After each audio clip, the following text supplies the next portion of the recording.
Ladies and gentlemen, when you are forced to make a choice, either stay buried beneath the weight of your comfort zone or rise from the ashes of your excuses.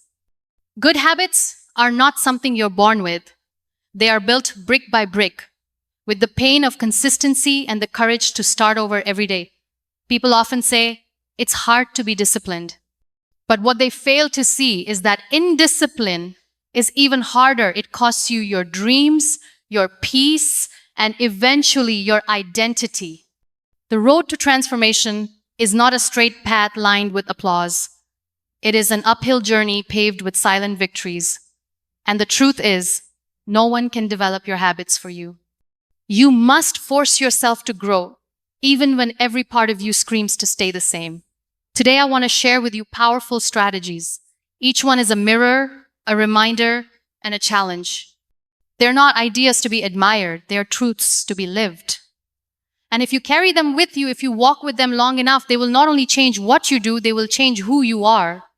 Discomfort is the doorway to discipline. There is a place deep within every human soul that craves ease. We are all drawn to what feels warm, familiar, and safe. But growth never comes from those places. Growth begins where your comfort ends. That first step outside your usual pattern is the hardest one, and yet it is the most sacred. Discomfort is not your enemy. It is the raw material from which strength is born. The first time you try to wake up earlier, your body will resist. The first time you sit down to focus, your mind will wander. The first time you say no to your distractions, your emotions will ache. But each time you do it anyway, each time you push past that sting of discomfort, you build something inside of you that wasn't there before. You build resilience, you build trust with yourself. We often mistake discipline for something harsh or cold, but in reality, it is the purest form of self-love. Discipline is not about punishing yourself. It is about honoring your future. It is about saying, I care about the person I'm becoming more than the pleasure of this moment. And that is one of the bravest things a person can do.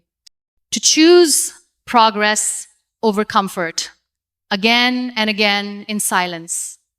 When you face discomfort and walk through it, instead of running away, something beautiful happens. You stop fearing effort. You stop fearing pain. And suddenly the habits that once felt impossible begin to feel like a part of your identity.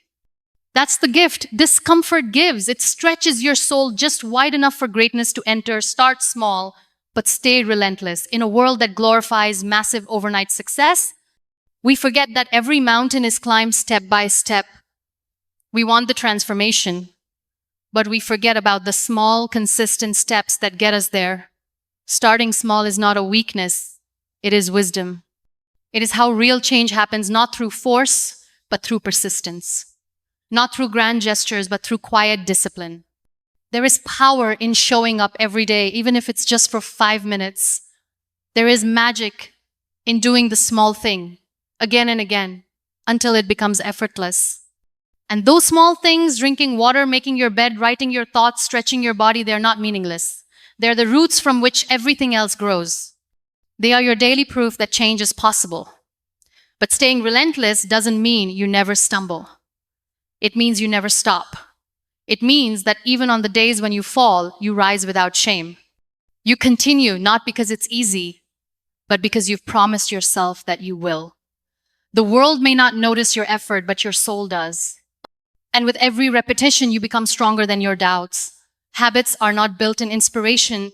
They are built in repetition. They are built in the moments you don't feel like trying, but do it anyway. So start small, not because you're afraid of doing more, but because you understand the power of building deep foundations that can never be shaken. Your environment shapes your execution. We often blame our failures on lack of willpower, but rarely do we question the spaces we live in. The truth is, your environment is constantly influencing your behavior. The clutter around you, the noise you absorb, the people you surround yourself with, they all whisper messages into your mind. And if you are not intentional, those whispers will become the beliefs that shape your life. A room filled with distractions cannot produce discipline.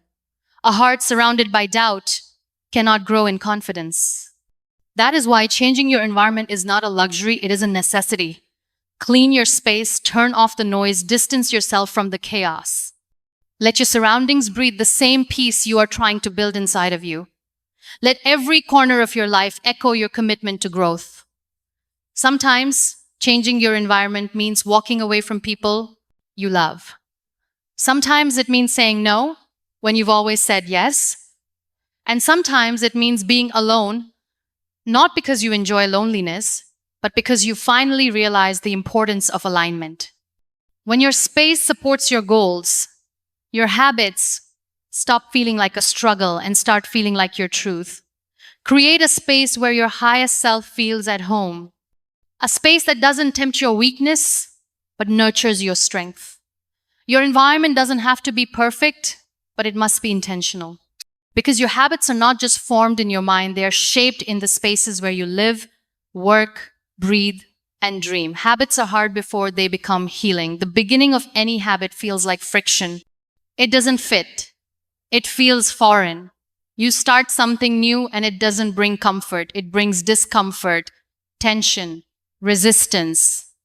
And that's the part where most people give up, not realizing that the very friction they're feeling is the first sign of transformation. You are not failing, you are adjusting. And adjustment takes time.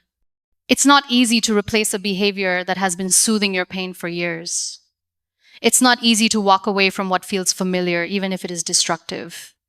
But the truth is, the healing you are searching for lies on the other side of that habit you're resisting. The first few days will feel like a burden. The first few weeks may even feel like betrayal, but eventually it becomes your peace. There's a moment when the habit you once hated becomes the ritual that grounds you. The morning walk that once felt pointless becomes your quiet meditation.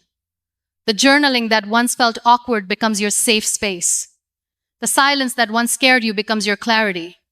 That is the healing power of habits. They don't just change what you do, they restore who you are. Healing doesn't come wrapped in soft blankets. Sometimes it comes in routines, boundaries, and decisions that feel hard, but they are saving you slowly. They are teaching you how to show up for yourself even when nothing feels okay. That is the quiet healing. Most people never talk about the healing that comes through habit, not through miracles. You are stronger than your excuses. Excuses will come dressed in comfort. They will sound like, I'm too tired. I'll start tomorrow. It's just one day. But behind every excuse is a fear. The fear of change, the fear of failure, the fear of not being enough. And the only way to silence those excuses is to choose action over emotion. Again and again, until action becomes your default response. There will be days when your mind tells you to rest, when what you really need is discipline. There will be nights when your emotions try to convince you that your goals can wait. But deep inside you, there is a voice that knows the truth. That voice is quiet, but it is powerful. And every time you choose that voice over your excuses, you reclaim a piece of your strength. You don't have to feel strong to act strong. Sometimes strength looks like showing up broken. Sometimes it looks like doing one more rep when your muscles ache. Sometimes it looks like writing one more page when your inspiration has run dry. Strength is not about how loud you are, it's about how consistent you are, even in your silence. Your excuses will always have good timing, but so will your greatness. You have to choose which one gets to speak louder in your life. And when you do, you'll realize you were never too weak to build good habits. You were simply too kind to your excuses and too quiet about your strength. At the end of the day, when you stop negotiating with your limitations and start commanding your transformation, developing good habits is not about being perfect. It's about being persistent. It's about making a silent promise to yourself every morning that you will try again, no matter how many times you've failed. Because the moment you force yourself to rise above your excuses is the moment your life begins to change. Not in a loud, dramatic way, but in quiet, powerful shifts that reshape your days, your choices, your identity. You are not meant to stay stuck in cycles that break your spirit. You are not born to live in hesitation, ruled by fleeting emotions. You are born to build, to rise, to choose differently. And every good habit you force yourself to adopt is a gift you're giving to your future self, a version of you that is waiting patiently to be born from the decisions you make today. Habits are not about motivation, they're about intention. And intentions become your reality when you act on them, especially when it's hardest. So start now, not tomorrow, not when it's easier. Force yourself not out of punishment, but out of love. The kind of love that says, I refuse to live a life smaller than the one I'm capable of. Because every time you choose discipline over distraction, discomfort over delay, and consistency over comfort, you are not just building habits, you are building a legacy.